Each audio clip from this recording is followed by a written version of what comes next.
ఏదైనా పరిస్థితి ఇటువంటి దురదృష్టంలో అంటున్నారు మరిగా.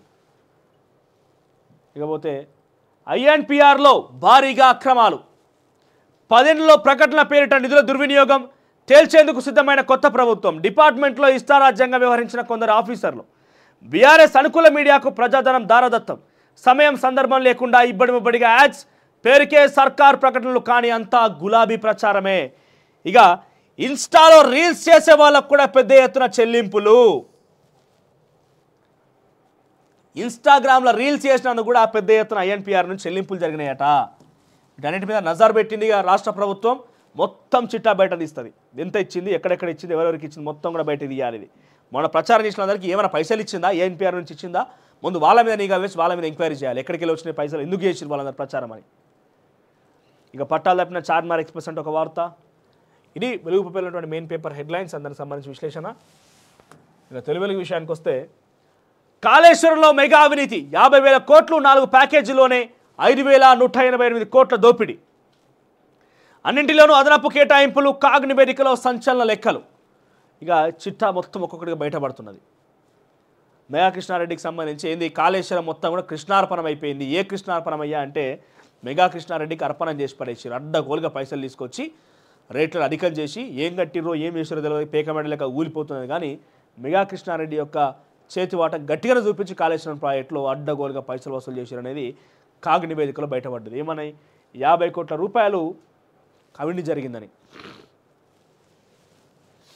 ఇక అధికారికంగా గద్దర్ జయంతి, ప్రజా యుద్ధనౌకకు బట్టి నివాళి.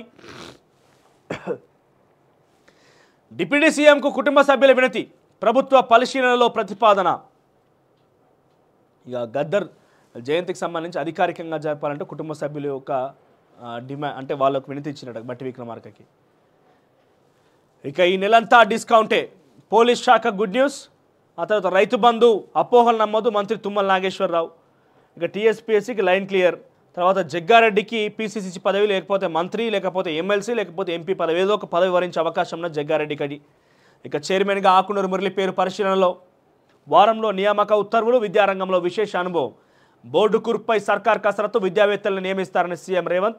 యూపీఎస్సీకి స్థాయి తగ్గకుండా పరీక్షలు. ఇక రేవంత్కు సినిమా చూపిస్తాం. ఇక సినీ స్టార్ని చేస్తానంటూ అత్యాచారం, మేకప్ ఆర్టిస్ట్పై జూనియర్ ఆర్టిస్ట్ అఘాయిత్యం.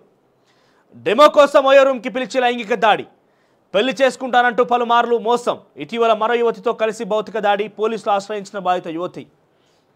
ఇట్లా ఇవాళ రేపట్లో ఆడ నేను కూడా వార్తలు వింటున్నాం. ఎందుకంటే నిత్యం చూస్తున్నాం, కొన్ని మంది మన చెవులో కూడా పడుతున్నాయి. ఏంటంటే ఈ ఇన్స్టాగ్రామ్లలో అక్కడిక్కడ కొంతమంది ఫేమస్ అయినటువంటి మహిళలు ఉంటారు కదా, వాళ్ళని చూసి మేము కూడా ఫేమస్ కావాలి, మేము కూడా ఏదో చేయాలని చెప్పి ఈ ఇన్స్టాగ్రామ్ రీల్స్ చేసుడు, టిక్ టాకులు చేసుడు, ఇంకా రకరకాలుగా విన్యాసాలు చేసి ఈ సోషల్ మీడియాలో పోస్ట్ చేయడం వల్ల ఏమవుతుంది, కొంతమంది అఘాయత్తుకులు అంటే ఎట్లా చేసి వాళ్ళు ట్రాప్ చేయాలని ఒక ఆలోచనతో ముందస్తు నుంచి ప్రయత్నం చేసే వ్యక్తులందరూ కూడా ఏం చేస్తారంటే, మీకు అవకాశం ఇస్తామని పిలిచి వాళ్ళ మీద అఘాయిత్యాలకు పాల్పడుతుంది, అధికంగా జరుగుతుంది. అవకాశాల కోసం అమ్మాయిలు కూడా ఇక ఇటువంటి ఇన్స్టాలో ఇవన్నీ కూడా ఏదో రకంగా ఫేమస్ కావాలి.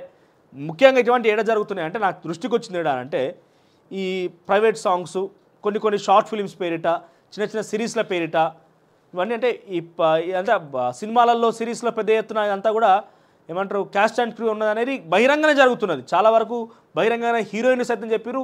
గతంలో మీటూ అనే ఒక పెద్ద ఎత్తున కూడా వైరల్ అయిన పరిస్థితి. కానీ క్షేత్రస్థాయిలో ఇప్పుడు ఏమవుతున్నది, ఈ ప్రైవేట్ సాంగులు, షార్ట్ ఫిల్మ్లు, సిరీసులు తీస్తాం, అది ఇస్తాం అని చెప్పి అమ్మాయిలకు వలలు వేసి ఈ కొంతమంది అరాచకం క్రియేట్ చేసిన వ్యక్తులు కాస్త, ఈ కొంతమంది కామ పిశాచులు కాస్త ఏమవుతున్నారంటే వాళ్ళని వలలో వేసుకోవడం, వాళ్ళని లోబర్చుకోవడం, వాళ్ళని అఘాయిత్యానికి పాల్పడడం, ఆ తర్వాత వాళ్ళని రోడ్డున పడేయడం. వాళ్ళు బయట చెప్పుకోలేరు ఈ రకంగా జరిగిందని. అవకాశాల కోసం ఈ రకంగా దారులు దొక్కి అటు కుటుంబానికి, ఇటు ఏమంటారు వ్యక్తిగత జీవితానికి పక్కన పెట్టేసి వాళ్ళ ఒక మానసిక ఆందోళన గురవుతున్న పరిస్థితి. సో ఫేమస్ అనేది మంచి పనులతో కావచ్చు, ఇంకేదైనా చేసి కావచ్చు, కానీ అదే లక్ష్యంగా పెట్టుకొని పక్కదారు బట్టి మనం పెడదోన గట్ల పోతే డెఫినెట్గా ఇబ్బందులు పడతాం. ఇలాంటి గట్లు బయటపడతాయి. అలాంటి వాళ్ళు ఎవరు ఉంటే ముందస్తుగా ముందుకొచ్చి ధైర్యంగా చెప్పాలి ఇట్లాంటి